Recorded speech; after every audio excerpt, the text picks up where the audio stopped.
In this video, I'm gonna be showing you guys how you can add keyboard a language on Windows 11. Now, the first thing you need to do, guys, you wanna move your mouse here, and you wanna right click and then click taskbar settings, and you wanna click on where it says touch keyboard. You wanna click on never and select always, okay?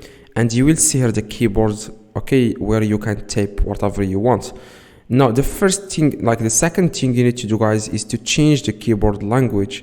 Now, how you can do that? It's very quick and easy. You want to click on touch keyboard, and then you want to click on settings. As you can see, you want to click on settings, like this gear in the left, and then you want to click on more settings, click on language, and click on add a language.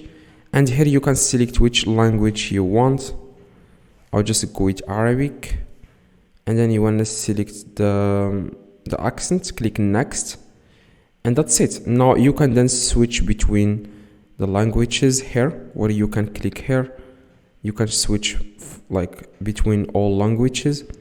And if you want to use the keyboard, like the touch keyboard, you can then click here, and then you can switch to any language you want, and you can start typing. For example, I'm going to switch to Arabic. As you can see, this is Arabic, and I can also type using my keyboard. So that's it, guys. Hopefully this video helped. If it does, leave a like, subscribe, let me know in the comments if this works. See you guys next video.